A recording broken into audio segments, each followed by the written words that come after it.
जय श्री राम, जय गंगा मैया। नारद पुराण के अनुसार गंगा के समान कोई तीर्थ नहीं और माता के समान कोई गुरु नहीं। जिस प्रकार देवताओं को अमृत और पितरों को स्वधा तथा नागों को सुधा तृप्त करता है, उसी प्रकार मनुष्य को गंगा जल। प्रिय भक्तजनों, आज आप श्रवण करेंगे पूरे माघ माह में सुनी जाने वाली माघ स्नान की दान की कथा। पुराणों में कहा गया है, पूजा पाठ हवन कीर्तन से प्रभु भगवान विष्णु इतने प्रसन्न नहीं होते जितना प्रसन्न सिर्फ माघ माह में किसी भी पवित्र नदी या तालाब में स्नान करने से प्रसन्न हो जाते हैं। जो फल कार्तिक मास में पूजा पाठ करने से, पौष माह में दान करने से होता है, वही फल सिर्फ 3 दिन गंगा स्नान का या किसी तालाब नदी में स्नान करने से ही मिल जाता है।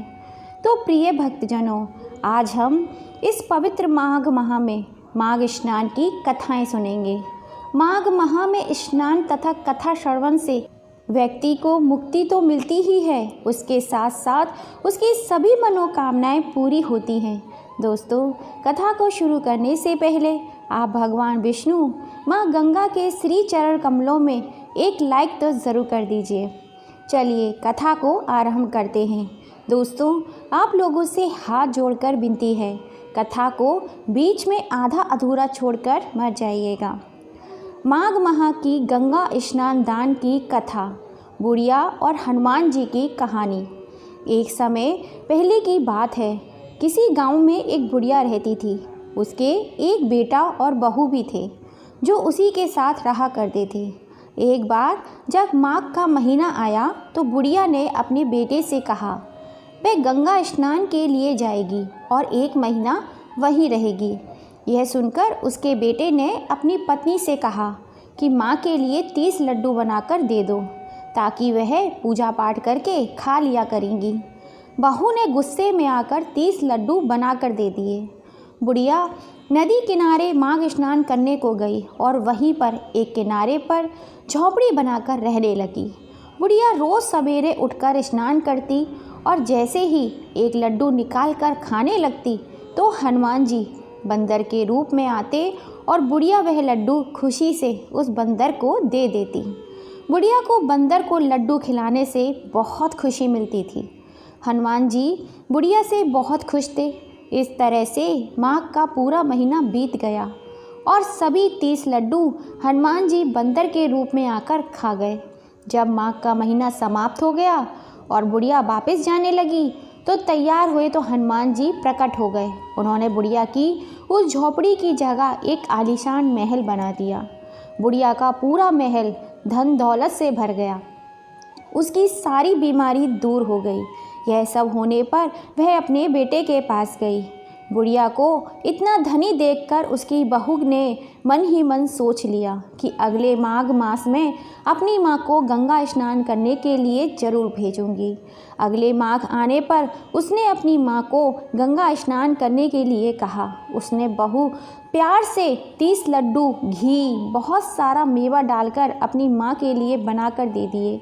माँ गंगा स्नान करने के लिए गई और जैसे ही सुबह सवेरे नहाकर लड्डू खाने बैठती तो हनुमान जी बंदर का रूप धारण कर उसके सामने आकर बैठ जाते तो वह पत्थर मारकर उन्हें भगा देती और कहती, इससे तो मेरा ही पेट नहीं भरता तो तुझे कैसे दे दूँ। उसका रोज़ का यही क्रम 30 दिन तक चलता रहा। जब माघ का महीना ख़त्म हो गया तो हनुमान जी फिर से प्रकट हुए और उन्होंने बहू की माँ की झोपड़ी को कूड़े में बदल दिया और उसकी माँ को कूड़र बना दिया। इधर माघ का महीना समाप्त होने पर बुढ़िया की बहू ने अपने पति से कहा कि माघ का महीना समाप्त हो गया है, आप मेरी माँ को गाजे बाजे के साथ ले आओ। लड़का जब अपनी सास को लेने गया तो वहाँ देखता है क्या कि कुटिया की जगह कूड़े का ढेर लगा हुआ है और उस पर उसकी सास कूड़र बनकर बैठी हुई थी। लड़के को देखकर हनुमान जी प्रकट होकर बोले, बेटा, तुम्हारी माँ ने सच्चे दिल से गंगा स्नान किया था, इसी कारण तुम्हारी माँ पर देवता प्रसन्न हुए थे, लेकिन तुम्हारी सास ने लालच और पापी मन से ही यह गंगा स्नान किया। उसने माघ मास में अपनी बेटी के घर का अन्न खाया है, इसलिए विष्णु देवता इससे नाराज हो गए और उन्होंने इसे डोकर बना दिया। जैसे बुढ़िया माई को गंगा स्नान का फल मिला, वैसे ही हर किसी को मिले। कहानी सुनाने वाले को, कहानी सुनने वाले को, कहानी कहने वाले को, हुंकारा भरने वाले को। जय हो भगवान कृष्ण की, जय हो गंगा मैया की। प्रिय भक्तजनों, अब हम श्रवण करेंगे गंगा स्नान की दूसरी कथा। एक नगर में एक ब्राह्मण दंपत्ति रहते थे। वे दोनों प्रतिदिन 7 कोस दूर गंगा यमुना नदी में स्नान करने जाते थे। इतनी दूर आने जाने से ब्राह्मण की पत्नी थक जाती थी। एक दिन उसने अपने पति से कहा कि हमारा एक पुत्र होता तो कितना अच्छा रहता। पुत्र की बहू आती तो हमें घर वापस जाने पर खाना बना हुआ मिलता और बहू घर का काम भी कर लेती। अपनी पत्नी की यह बात सुनकर ब्राह्मण ने कहा कि तूने बात तो सही कही है, चल मैं तेरे लिए बहू ले आता हूँ। ब्राह्मण ने कहा, एक पोटली में आटा डालकर कुछ मोहरे डाल दे। ब्राह्मण के कहे अनुसार उसने पोटली बांधकर 2 पोटली लेकर ब्राह्मण देवता चल दिए। ब्राह्मण सफ़र के दौरान यमुना नदी के किनारे पहुँचे। वहाँ पर बहुत सारी सुंदर लड़कियाँ दिखाई दी। वे रेत में घर बनाकर खेल रही थी। उनमें से एक लड़की ने कहा कि मैं अपना घर नहीं बिगाड़ूंगी, मुझे तो रहने के लिए ये घर चाहिए। लड़की की बात सुनकर ब्राह्मण मन ही मन सोचने लगा कि बहू बनाने के लिए यही लड़की उचित है। जब वह लड़की जाने लगी तो ब्राह्मण भी उसके पीछे पीछे उसके घर तक चला गया। वहाँ जाकर ब्राह्मण ने उस लड़की से कहा, बेटी, माघ मास चल रहा है, इसलिए मैं किसी के घर का खाना नहीं खाता। मैं अपने साथ आटा लेकर आया हूँ। तुम अपनी माता से पूछो, क्या वह मेरे लिए आटा छानकर 4 रोटी बना देगी? यदि वह मेरा आटा छानकर रोटी बना देगी तो मैं रोटी खा लूँगा। लड़की ने जाकर अपनी माँ को ये सारी बात बताई। माँ ने कहा, उचित है, जाकर ब्राह्मण देव से कह दो कि वह अपना आटा दे दे, मैं रोटी बना दूँगी। जब वह आटा छानने लगी तो आटे में से मोहरें निकली। वह सोचने लगी कि जिसके आटे में इतनी मोहरें हैं उसके घर में कितनी मोहरें होंगी। जब ब्राह्मण खाना खाने बैठा तो लड़की की माँ ने उस ब्राह्मण से पूछा, क्या आपका कोई लड़का है और क्या आप उस लड़के की सगाई करने जा रहे हो? यह सुनकर ब्राह्मण ने कहा कि मेरा लड़का तो काशी में पढ़ने गया हुआ है, लेकिन यदि तुम कहो तो खांड कटोरे से विवाह करके तेरी बेटी को अपने साथ ले जाऊं। लड़की की माँ ने कहा, ठीक है ब्राह्मण देव। इस पर लड़की की माँ ने लड़की की खांड कटोरे से शादी करके ब्राह्मण के साथ भेज दिया। ब्राह्मण ने घर जाकर कहा, रामू की माँ, दरवाज़ा खोल कर देख, मैं तेरे लिए बहू लेकर आया हूँ। ब्राह्मण की पत्नी भीतर से ही बोली, अरे हमारे तो कोई बेटा बेटी नहीं है, तो बहू कहाँ से आई? दुनिया ताने मारती थी, अब आप भी मारने लगे। ब्राह्मण ने कहा, तू दरवाज़ा तो खोल कर देख। जब ब्राह्मणी ने दरवाज़ा खोला तो सामने बहू खड़ी हुई देखा। उसने बहू का स्वागत किया, आदर सत्कार से अंदर ले गई। जब ब्राह्मणी अपनी पत्नी के साथ नदी में स्नान करने जाते तो पीछे से बहू घर का सारा काम करके और खाना बनाकर रख देती। वह उनके कपड़े धोती, रात को हाथ पैर दबाती थी। इस तरह बहुत दिन बीत गए। ब्राह्मण ने अपनी पत्नी बहू से कहा, बहू, कभी भी चूल्हे की आग मत बुझने देना और मटके का पानी कभी ख़त्म मत होने देना। परंतु एक दिन चूल्हे की आग बुझ गई। यह देखकर बहू घबरा गई और भागी भागी अपनी पड़ोसन के पास गई और कहा कि मेरे चूल्हे की आग बुझ गई है, मुझे थोड़ी सी आग चाहिए। मेरे सास ससुर सुबह 5 बजे से गए हुए हैं, वे थके हुए घर आएंगे, इसलिए मुझे उनके लिए खाना बनाना है। यह कहकर पड़ोसन ने कहा कि तू तो बावली है, तुझे ये दोनों मिलकर पागल बना रहे हैं। इनके कोई पुत्र नहीं है, ये नीच संतान है। बहू ने कहा, नहीं नहीं, ऐसा मत बोलो, इनका बेटा तो बनारस काशी में पढ़ने गया हुआ है। इस पर पड़ोसन ने कहा कि ये तुझसे झूठ बोल रहे हैं, मेरी बात सच मान, इनके कोई बेटा नहीं है। अब बहू पड़ोसन की बातों में आ गई और कहने लगी, अब आप ही बताओ कि मैं क्या करूं? पड़ोसन ने कहा कि ये करना क्या है, जब तुम्हारे सास ससुर आए तो जली हुई रोटियां बना कर देना और बिना नमक की दाल बना कर देना, खीर की कलछी में दाल में डाल देना और दाल की कलछी खीर में डाल देना। पड़ोसन ने उसे अच्छे से सिखा पढ़ा दिया। फिर जब उसके सास ससुर घर पर आए तो उसने तो उनका ना आदर किया, ना सत्कार किया, ना ही उनके कपड़े धोए। जब उन्होंने सास ससुर को खाना दिया तो सास बोली, बहू आज ये रोटियां जली हुई क्यों हैं और दाल भी अलूनी है। तब बहू ने पलट कर कहा, एक दिन ऐसा खाना खा लोगे तो कुछ बिगड़ नहीं जाएगा तुम्हारा। सास ससुर को खरी खोटी सुनाकर वह फिर से पड़ोसन के पास गई और बोला कि अब आगे क्या करना है। पड़ोसन ने कहा, अब तुम सातों कोठों की चाबी मांग लेना। अगले दिन जब वह गंगा स्नान करने के लिए जाने लगे तो बहू अड़ गई कि मुझे तो सातों कोठों की चाबी चाहिए। तब ससुर ने कहा, इसे चाबी दे दो। तब सास ने बहू को चाबी दे दी। सास ससुर के जाने के बाद जब बहू ने दरवाजे खोले तो देखा किसी में अन्न भरा है, किसी में धन भरा है और किसी कोठे में बर्तन पड़े हैं। जब उसने सबसे ऊपर का 7वां कोठा खोला तो देखा कि शिव जी, माता पार्वती, गणेश जी, लक्ष्मी माता जी, पीपल पथवारी, कार्तिकेय ठाकुर, राई दामोदर, तुलसी जी का बिड़वा, गंगा यमुना और 33 कोटि देवी देवता विराजमान हैं। वहीं पर एक लड़का चंदन की चौकी पर बैठा माला जप कर रहा है। यह सब देखकर उसने लड़के से पूछा कि तुम कौन हो। तब लड़का बोला कि मैं तेरा पति हूँ, अभी तू दरवाज़ा बंद कर दे, जब मेरे माता पिता आएंगे तब दरवाज़ा खोलना। यह सब देखकर बहू बहुत खुश हो गई और 16 श्रृंगार सुंदर वस्त्र पहनकर अपने सास ससुर का इंतज़ार करने लगी। उसने अपने सास ससुर के लिए अच्छे अच्छे और स्वादिष्ट पकवान बनाए। जब उसके सास ससुर घर आए तो उसने उनका आदर सत्कार किया और प्रेम पूर्वक खाना खिलाया और हाथ पैर दबाने लगी। पैर दबाते दबाते बहू ने कहा, माँ आप इतनी दूर गंगा यमुना स्नान करने के लिए जाती हो तो आप थक जाती होंगी, इसलिए आप घर पर ही गंगा स्नान क्यों नहीं करती हो। यह सुनकर सास कहने लगी, बेटी गंगा यमुना घर पर तो नहीं बहती हैं। तब उसने कहा, हाँ माँ जी, गंगा यमुना घर पर ही बहती हैं, हमारे यहाँ चलो मैं आपको दिखाती हूँ। जब बहू ने 7वां कोठा खोल कर दिखाया तो उसमें शिव जी, माँ पार्वती, गणेश जी, लक्ष्मी जी, पीपल पथवारी, कार्तिकेय ठाकुर, राई दामोदर, तुलसी जी का पिड़वा, गंगा यमुना बह रही थी और 33 कोटि देवी देवता विराजमान थे। वहीं चौकी पर बैठा एक लड़का माला जप कर रहा था। माँ ने उसे देखकर कहा, बेटा तू कौन है। लड़का बोला, माँ मैं तेरा ही बेटा हूँ। तब ब्राह्मणी ने पूछा कि तू कहाँ से आया है। लड़के ने जवाब दिया कि मुझे माघ माह के दामोदर भगवान ने भेजा है। माँ ने कहा, बेटा यह संसार कैसे मानेगा कि तू मेरा बेटा है।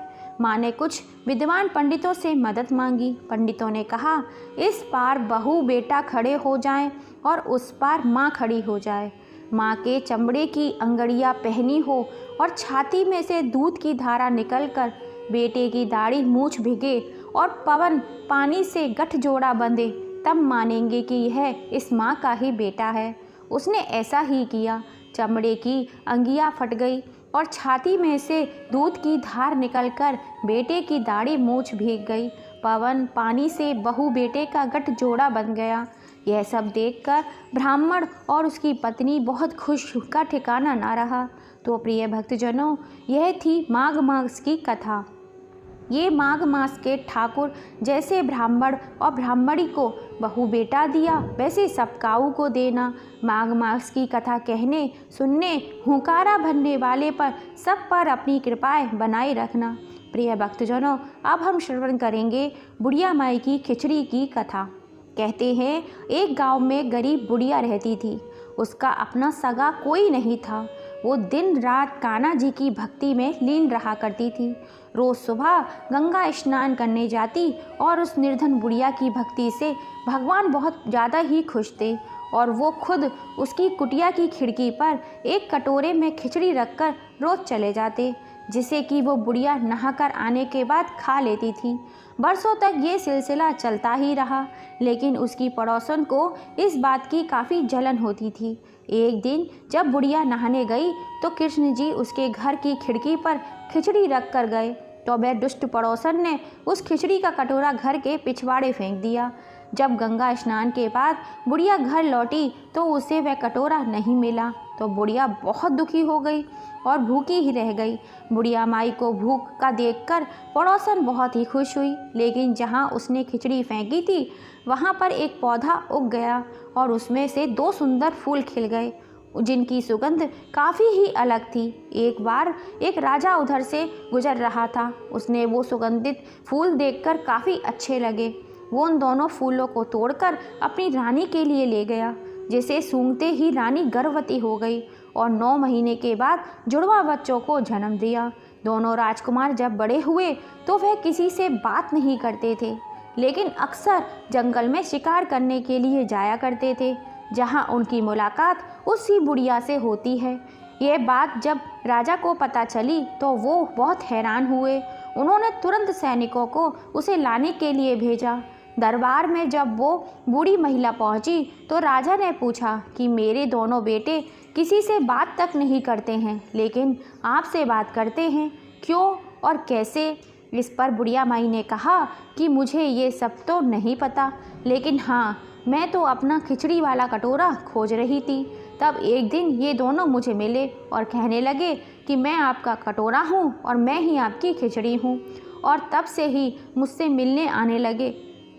राजा को यह बात सुनकर बड़ी हैरानी हुई, लेकिन उसने बुढ़िया को प्रणाम किया और उन्हें राज दरबार में विशेष अतिथि बनाकर हमेशा के लिए रख लिया। यह बात देखकर दोनों राजकुमार काफ़ी प्रसन्न हो गए। उन्होंने तुरंत राजा को प्रणाम किया और दोनों ने बोलना आरंभ कर दिया। संयोग से जब माघ मास चल रहा था, तब ये माघ मास में पवित्र नदियों में स्नान करने और घरों में इस दिन खिचड़ी बनाने का रिवाज बन गया। हे कृष्ण भगवान, जैसे आपने बुढ़िया माई पर अपनी कृपा करी, वैसे ही अपने सभी भक्तजनों पर अपनी कृपा बनाए रखना, उन सब का कल्याण करना। प्रिय भक्तजनों, अब हम सुनेंगे गंगा स्नान की सास बहू वाली कहानी। 2 सास बहुएं थीं। माघ मास आया तो सास बोली, मैं गंगा स्नान करने के लिए तीर्थ जाना चाहती हूँ। बहू बोली, मैं भी चलूँगी। सास बोली, तू अभी छोटी है, अभी मुझे ही जाने दे। सास तीर्थ करने के लिए चली गई। बहू कुम्हार के माँ से 33 कुंडे ले आई और रोज़ एक कुंडा भर कर रखती। उधर गंगा में सासू जी की नथ बहकर गिर गई। बहू कुंडे में नहाती हुई बोली, सासू नहावे उंडे में, बहू नहावे कुंडे में। इतने में गंगा की धारा कुंडे में आ गई, साथ में सासू जी की नथ भी बहकर आ गई। बहू ने नथ पहचान ली और उसे अपनी नाक में पहन ली। महीना पूरा हुआ, सासू जी आई। बहू सामान लेने लगी तो सास ने नथ देखकर बोली, यह कहाँ से लाई तू? बहू बोली, यह तो मेरे कुंडे में गंगा की धारा के साथ बहकर आ गई थी। अब सास बोली, मुझे ब्राह्मण भोज कराना है। बहू बोली, सासू जी 2 ब्राह्मण मैं भी जिमा दूंगी, मैंने भी गंगा स्नान किया है। तूने कहाँ कार्तिक स्नान किया? तब बहू बोली, ऊपर चलो, मैं आपको बताती हूँ। ऊपर गए तो देखा सारे कुंड सोने के हो गए थे। बहू बोली, मैं रोज़ कुंडा भर कर रखती और सुबह जल्दी उठकर नहाती और उल्टा करके रख देती। तब सासू जी बोली, बहू तू तो बहुत ही भाग्यवान है जो साक्षात गंगा जी तेरे पास आ गई। तूने श्रद्धा और विश्वास से माघ स्नान किया तो भगवान ने तुझे फल दिया। दोनों सास बहू ने धूमधाम से ब्राह्मण जिमाकर दक्षिणा देकर विदा किया। भगवान जैसा सास बहू को दिया वैसे सब काहू को देना। बोलो जय गंगा मैया की, बोलो जय भगवान विष्णु की, बोलो जय शिव की, बोलो ओम नमः शिवाय।